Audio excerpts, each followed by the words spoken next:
यहाँ पे इंट्राडे की एक बेस्ट स्ट्रैटेजी बता रहा हूँ। आपने बहुत सारे ट्रेडिंग स्ट्रैटेजी स्क्रॉल किए होंगे, इवन आपने देखा होगा, बट आपको ऑलमोस्ट उसका रिजल्ट जो प्रूवन रिजल्ट नहीं मिला होगा, ठीक है। क्योंकि मोस्ट ऑफ द टाइम यहाँ पे आपको जो एग्जैक्टली लर्निंग जो प्योर लर्निंग वो बहुत रेयर मिलती है, ठीक है। Give me your 2 minutes only. 2 minute के अंदर जो भी स्ट्रैटेजी डिकोड करूँगा आपके सामने क्लियर रखूँगा, ठीक है। तो जस्ट 2 मिनट आपको अटेंशन पूरा देना है और 2 मिनट के बाद आपको बैक टेस्टिंग करके दिखाऊंगा कि ये स्ट्रैटेजी कितनी वर्क करती है, ठीक है। स्ट्रैटेजी क्या है वो समझने के लिए हम लोग यहाँ पे आते हैं, ठीक है। ध्यान से सुनना। आपको क्या करना है पता है? टाइम फ्रेम आपका मार्केट चालू होता है 9:15 को, ठीक है। तो 9:15 से लेके 9:30 तक कुछ मत कर, ठीक है। स्ट्रैटेजी का पहला रूल समझा? 9:15 से लेके 9:30 तक कुछ मत करना। सेकेंड रूल, जैसे ही 9:30 पे कैंडल क्लोज हो जाती है, क्लोज होने के बाद सपोज से फॉर एग्जांपल ये कैंडल क्लोज हुई, ठीक है। तो ये क्लोज होने के बाद हमें क्या करना है? उस कैंडल के दो हिस्सों को दो एक हाई एंड लो को मार्क करना है। से फॉर एग्जांपल इसको यह हाई है और ये लो है, तो इन दोनों को हमने मार्क कर दिया। अभी मार्क करने के बाद आपको क्या करना है? जिस साइड ये ब्रेकआउट देगा, ठीक है, सपोज ये डाउन साइड ब्रेकआउट दे रहा है, अगेन एंड अगेन इस स्ट्रेटेजी को आपने किसी और से भी सुना होगा, बट कुछ ट्विस्ट है, बहुत इंपॉर्टेंट रूल है जो आपने उधर मिस किया होगा, तो याद रखना। इफ सपोज इसको नीचे की साइड ब्रेक किया तो हम लोगों को सेल पोजीशन एक्टिवेट करना है।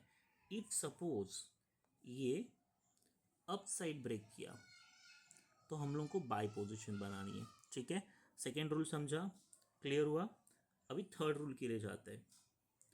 अभी थर्ड रूल का एकदम इम्पोर्टेंट कंसेप्ट है, वो जानना ज़रूरी है। इफ़ ये दो समझ में आ गया तो वेल एंड गुड, ठीक है। थर्ड समझ लेते हैं नाउ। यहाँ पे अभी तक हम लोगों को जो स्टॉक का इंफॉर्मेशन चाहिए था, ओके। नाउ थर्ड रूल, हम लोगों ने दो रूल समझे, अभी थर्ड रूल। आपने जो कैंडल को मार्क किया है, कैंडल का हाई और कैंडल का लो, जिस साइड ब्रेक होगा वो साइड आप वो ट्रेड लोगे, ठीक है। इधर तो आपने क्लियर समझा था, बट हेयर में out very very important. Suppose ये स्टॉक है, वो स्टॉक का जितने साइड से जैसे ब्रेक हो रहा है ये वाला, तो इसके ऊपर हम लोगों को स्टॉप लॉस लगाना है। This is our SL, clear हुआ?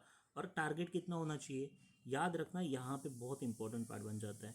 टारगेट आपको क्या रखना है? ये जो कैंडल है, ये कैंडल, इस कैंडल का जितना साइज है ना उतना साइज नीचे कॉपी पेस्ट करना। सपोज इतना है तो उतना साइज, तो जैसे इधर आ जाएगा आप क्या कर देना? पोजीशन स्क्वायर अप कर देना। रूल समझा? Same for by side also, ठीक है। बाई साइड का समझा देता हूँ, okay. Now suppose by side के लिए भी सेम ही है, कुछ अलग रूल नहीं है। हमारा एक कैंडल बना, ठीक है।